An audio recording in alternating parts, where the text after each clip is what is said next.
अस्सलाम वालेकुम दोस्तों, मैं खुश आमदीद। सदर आरिफ अलवी की एक नई रंगबाजी सामने आई जो मुझे ऐसे लग रहा है जैसे आरिफ अलवी साहब ने बाद रिटायरमेंट सदारती ओहदे से उन्होंने अपनी बाकी मानदा जिंदगी या तो जेल में गुजारनी है या अपने ऊपर आर्टिकल 6 की कार्रवाई से बचने के लिए वकीलों की फीसें अदा करते हुए, क्योंकि हालिया तरी पेशरफ्त में जनाब ईवान सदर में बहुत ही ज्यादा गहमा गहमी रही है छुट्टी के बावजूद। और इतवार वाले दिन भी अगर ईवान सदर के ताले खोलकर वहां पर दफ्तरी अमले को बुलवाकर जो मुख्तलिफ कागजी कार्रवाइयां हैं उसको किया जाए, तो इसका मतलब यह है कि ईवान सदर से कुछ इंपॉर्टेंट चीज है जो सामने आ रही है। और इस हवाले से इस बात का इंकशाफ हुआ है कि ईवान सदर 9 मार्च के लिए जो सदारती इंतखाबात है इसको मौखर कराने के लिए जनाब कोई ना कोई कार्रवाई करने के लिए पर तोड़ रहा है। और इसके लिए ईवान सदर की तरफ से एक अहम तरीन इकदाम सामने आया है। वो इकदाम कौन सा है? और मुझे इस बात का यकीन है कि उस इकदाम के रास्ते में रुकावट पैदा करने के लिए ईवान सदर में आज कोई बड़ी मुलाकात होगी। और शायद ये जो रुकावट है इसका खड़ी करने का मकसद ही ये मुलाकात है। कैसे, इस पर भी बात करूंगा। और इस बारे में बात करेंगे कि आरिफ अलवी साहब की तरफ से जो नई रंगबाजी की जा रही है उस रंगबाजी है क्या, उस रंगबाजी की वजूहात क्या हैं, और क्या सदारती इंतखाबात को मुलतवी कराया जा सकता है, और अगर मुलतवी कराया जा सकता है तो इसके लिए जनाब सदारती ऑफिस के अंदर जो गहमा गहमी है वो क्यों है। और इंपॉर्टेंट बात यह है और सबसे बढ़कर बात यह है कि वो मुलाकातें जिसके लिए आरिफ अलवी साहब कोशिश कर रहे हैं, क्या इन इकदामात के नतीजे में वो मुलाकातें होने का इम्कान है? तो जनाब अर्ज ये है कि ये तो बात सबको इस बात का इल्म है कि इन 8 फरवरी के इंतखाबात के बाद अब हुकूमत साजी के मराहल शुरू हो चुके हैं। सूबाई असम्बलियाँ जो है वो हल्फ ले रही हैं और सूबाई असम्बलियों के हल्फ लेने के बाद स्पीकर, डिप्टी स्पीकर और उसके बाद कायदे ईवान का इंतखाब होगा। और उसके बाद जो मुंतखब हुकूमतें हैं वो अपने काम का आगाज कर देंगी और उसके नतीजे में जो एक गवर्नेंस का अमल है वो शुरू हो जाएगा। इसी तरीके से जो है मरकज के अंदर भी इस अमल का आगाज होना है। मरकज में भी कौमी असम्बली ने वजूद में आना है और कौमी असम्बली के 9 मुंतखब अरकान ने हल्फ उठाना है। हल्फ उठाने के बाद वहां पर स्पीकर और डिप्टी स्पीकर का इंतखाब होना है और उसके बाद कायदे ईवान का इंतखाब होना है। और कायदे ईवान के इंतखाब के बाद 9 मुंतखब वजीर आजम ने प्रेसिडेंट ऑफिस में जाकर हल्फ लेना है और हल्फ लेने के बाद उन्हें अपनी काबीना की तश्कील करनी है और अपने काम का आगाज कर देना है। यह है वो सारे के सारा प्रोसेस जिसने कंप्लीट होना है। और इस प्रोसेस की कंप्लीशन के बाद सदारती इंतखाबात होने हैं, क्योंकि सदर साहब के भी ओहदे की मुद्दत सितंबर में खत्म हो चुकी है और इसके लिए 9 मार्च की तारीख का तयन किया गया था प्रेसिडेंशियल इलेक्शंस के लिए। और कल इलेक्शन कमीशन ऑफ पाकिस्तान ने इस हवाले से ये अनाउंसमेंट भी कर दी थी कि जनाब 9 मार्च को इंतखाबात होंगे। अब उसूली तौर पर सदर साहब को ये जो असम्बली की जो है इजलास बुलाने के लिए जो निगरान गवर्नमेंट की तरफ से जो समरी गई थी उसको मंजूर करके 28 फरवरी के लिए कौमी असम्बली का इजलास तलब करने का नोटिफिकेशन जारी करना था। इतलात ये है कि छुट्टी के बावजूद भी प्रेसिडेंट आरिफ अलवी साहब ने अपने ऑफिस के अमले को बुलवाकर निगरान गवर्नमेंट की तरफ से जो 28 फरवरी के लिए कौमी असम्बली का इजलास बुलवाने की समरी अरसाल की थी, आरिफ अलवी साहब ने उस समरी पर इतराज लगाकर उसको वापस भेज दिया है। और उसके लिए जवाब बनाया गया है कि जनाब अभी तक कौमी असम्बली मुकम्मल नहीं है और सुन्नी इत्तेहाद काउंसिल को अभी तक ये जो मखसूस नशिस्तें हैं वो अलॉट नहीं की जा सकी। जब तक सुन्नी इत्तेहाद काउंसिल को मखसूस नशिस्तें अलॉट नहीं की जाएंगी उस वक्त तक जो ईवान सदर है वो कौमी असम्बली का इजलास बुलाने की इजाजत नहीं दे सकता। इसका मतलब यह है कि आरिफ अलवी साहब ने इस बात के लिए जो एक नई आईनी लड़ाई है वो लड़ने का फैसला कर लिया है। और मुझे ऐसे लगता है कि इस आईनी लड़ाई का जो अंजाम है वो हुकूमत साजी के आईनी अमल में रुकावट डालने के मुतरादफ है। और किसी भी आईनी अमल में रुकावट डालना गद्दारी के जो है वो मुतरादफ है। और ऐसा अमल जो गद्दारी के मुतरादफ हो उसकी सजा बहुत ही ज्यादा संगीन है। और आरिफ अलवी साहब एक नहीं, दो नहीं, बल्कि तीसरी मर्तबा आईनी अमल में रुकावट बनने के जिम्मेदार होने जा रहे हैं। और यही वजह है जिसके लिए मैंने गुफ्तगू के आगाज में इस बात का जिक्र किया था कि मुझे ऐसे लगता है कि सदारती मनसब से अलहदगी या रिटायरमेंट के बाद आरिफ अलवी साहब का जो बाकी टाइम है या तो वो मुल्क से बाहर गुजरेगा या इन्हीं गद्दारी के मुकदमात से निपटने के लिए वकला को फीसें देने के लिए, क्योंकि ये बात तो तय है कि इस वक्त मुस्लिम लीग नून और पीपल्स पार्टी की तरफ से जो है उस इत्तेहाद को कौमी असम्बली में वाज़े बरतरी हासिल है। ना सिर्फ कौमी असम्बली में ये जो दोनों जमातें, सिर्फ ये दो जमातें अगर मिल जाएं तो उनके पास नाकाबिले जो है ना वजाहत उनके पास बरतरी मौजूद है, क्योंकि नेशनल असम्बली में आपको सिंपल मेजॉरिटी के लिए 169 अरकान की हमायत दरकार है, जबकि सिर्फ अगर पीपल्स पार्टी और मुस्लिम लीग नून के अगर हम इन वोटों का इनको जोड़ लें तो इसका जो टोटल नंबर है वो 176 बनता है, यानी 176, और 176 नंबर का मतलब यह है कि 169 की रिक्वायर्ड नंबर से ये तादाद ज्यादा है। और इसका मतलब यह है कि वजीर आजम के या कायदे ईवान के इंतखाब में किसी तरह की कोई रुकावट नहीं है, अगरचे वो सीटें जिनके बारे में आरिफ अलवी साहब इस बात का जिक्र कर रहे हैं कि जनाब जब तक वो मुकम्मल नहीं होगा उस वक्त तक ईवान मुकम्मल नहीं होगा, और ईवान मुकम्मल नहीं होगा तो उसकी विल ऑफ द पीपल सामने नहीं आ सकेगी। विल ऑफ द पीपल जो है, अगर ये जो मखसूस नशिस्तें हैं 22, ये अगर हम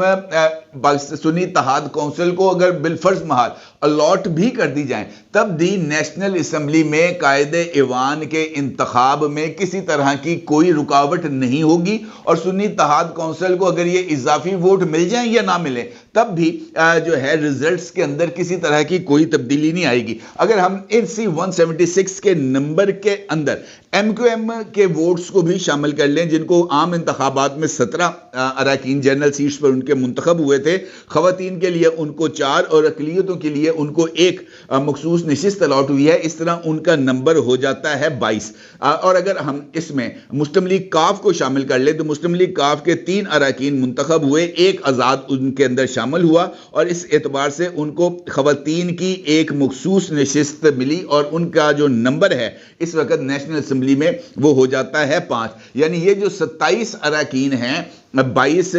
MQM के, और ये जो 7 अरकान अगर हम इसमें शामिल कर लें तब भी जो हुक्मरान इत्तेहाद है उसका नंबर बहुत ही हद तक ना सिर्फ वाज़ेह हो जाता है बल्कि ये तकरीबन 200 से ऊपर ये नंबर चला जाता है, तकरीबन 208 इसका ये नंबर बन जाता है। और 208 का नंबर का मतलब ये है 207 का कि अगर इसमें मजीद 17 अरकान शामिल हो जाएं तो ये बाज़ाब्ता तौर पर 2/3 अक्सरियत की हामिल हुकूमत बन जाएगी। और 2/3 अक्सरियत की हुकूमत बनने के लिए अगर हम इसमें मौलाना साहब की जो है वो 8 नशिस्तें शामिल कर ली जाएं, इसके अंदर बलूचिस्तान अवामी पार्टी की 1 नशिस्त शामिल कर ली जाए, बलूचिस्तान नेशनल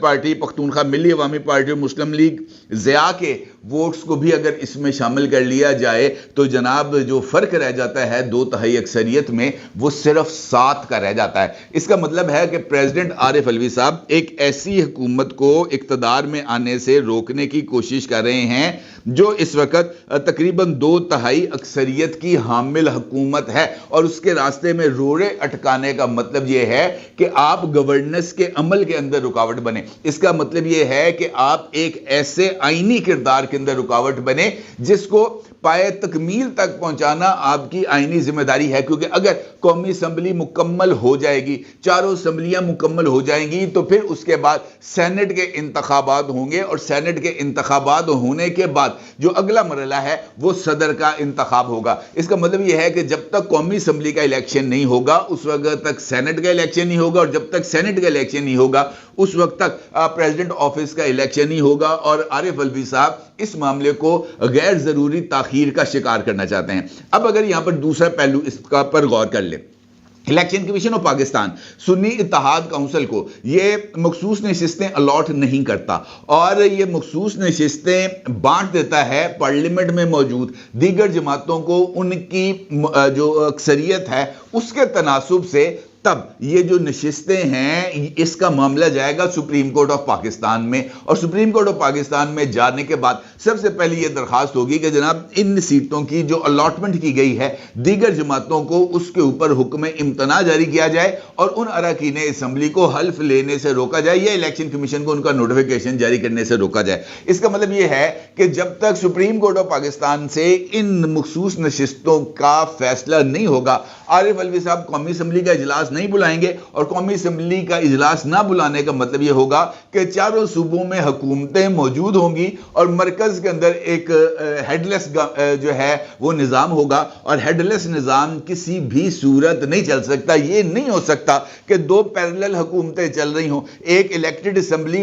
वजूद में आ रही हो लेकिन उसके रास्ते में रुकावट डाल दी जाए, जबकि एक गैर मुंतखब निगरान हुकूमत को अनडिफाइंड टाइम के लिए काम करने की इजाजत दे दी जाए। इसका मतलब यह है कि आरिफ अलवी साहब का एजेंडा इससे जरा आगे का है, क्योंकि उनको इस बात का अंदाजा है कि ईवान सदर में उनके ये आखिरी अय्याम हैं, और इन आखिरी अय्याम के अंदर वो एक जानिब अपने लिए नई पॉलिटिकल गुंजाइशों की तलबगार भी हैं, और उसके साथ साथ वो अपने कायदे मोहतरम जनाब इमरान अहमद खान नियाजी की नजरों में सुरखरू भी होना चाहते हैं, जो मुख्तलिफ लोगों के मुताबिक आरिफ अलवी साहब से ना सिर्फ नाराज हैं बल्कि मायूस हैं। और शेर अफजल मुर्वत साहब ऑन रिकॉर्ड इस बात का जिक्र कर चुके हैं कि इमरान खान तो अब आरिफ अलवी का नाम भी सुनना गवारा नहीं करते। इसका मतलब यह है कि जब ये एक आईनी बहरान या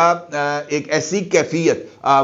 जो है वो सामने आएगी जहां पर एक डेडलॉक होता हुआ नजर आएगा, तब इस डेडलॉक को दूर करने के लिए माजी की तरह इस्टेब्लिशमेंट के सरकर्दा अफराद ईवान सदर जाएंगे, और ईवान सदर जाकर आरिफ अलवी साहब को यह बात बावर कराने की कोशिश करेंगे कि जनाब ये जो हुकूमती अमल है, ये जो हुकूमत साजी का एक आईनी अमल है, इसमें रुकावट पैदा ना करें। और जिस वक्त वो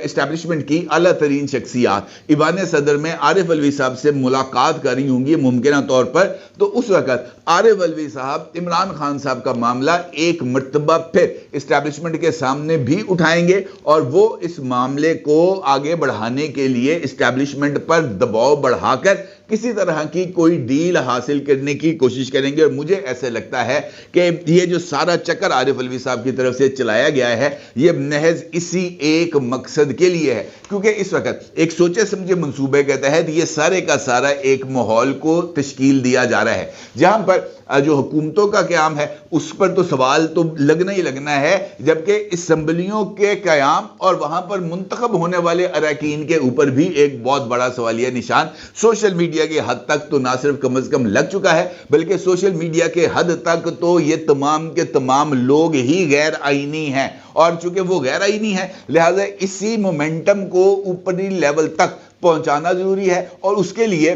जो एस्टैब्लिशमेंट है उसके सामने इस पिक्चर को पोर्ट्रे करना बहुत ज्यादा जरूरी है कि आप एक गैर आईनी अमल का हिस्सा बनने जा रहे हैं, लिहाजा हम इसके रास्ते में रुकावट बन रहे हैं, आपको हमारा साथ देना चाहिए, या अगर आपको हमारी मदद दरकार है इस सिस्टम को चलाने के लिए, तब ये हमारी शॉपिंग लिस्ट है, ये हमारी चार्टर ऑफ डिमांड्स हैं, इन डिमांड्स के ऊपर अमल दरामद किया जाए और हमारे लिए किसी तरह की कुछ गुंजाइशों का बंदोबस्त किया जाए, ताकि हम भी माशरे के अंदर जरा सर उठा के कह सके कि 80वीं सदर लगे दे यहां, और ये जैसे ही वो ये बात कहेंगे तभी उनके लिए किसी तरह की कोई गुंजाइश हासिल हो पाएगी, और वो इमरान खान की नजरों में सुरखरू होकर कम अज कम अपने साहबजादे जो पाकिस्तान तहरीक इंसाफ की सोशल मीडिया टीम को लीड करने के लिए, ये उसमें शामिल होने के लिए बहुत ज्यादा तगोदो कर रहे हैं, और मुस्तकबिल में पॉलिटिक्स में आने के लिए भी पर तोल रहे हैं, उनके लिए तो कम अज कम कोई आसानी हो जाए। अदरवाइज आरिफ अलवी साहब के लिए जो है वो पाकिस्तान तहरीक इंसाफ में ऑलरेडी गुंजाइश नहीं है, सिस्टम अब आरिफ अलवी साहब को कबूल नहीं करेगा, और मौजूदा इकदाम के बाद आरिफ अलवी साहब के लिए तीसरा मुकदमा तैयार हो जाएगा आइन से गद्दारी का, और ये ऐसे मामला होंगे जहां से आरिफ अलवी साहब के लिए बच निकलना या अपने आप को किसी भी हीले बहाने से महफूज रखना मेरा ख्याल है कि बहुत ही ज्यादा मुश्किल होगा। अपनी राय को जरूर इज़हार कीजिएगा। आपका बहुत शुक्रिया। अल्लाह हाफिज।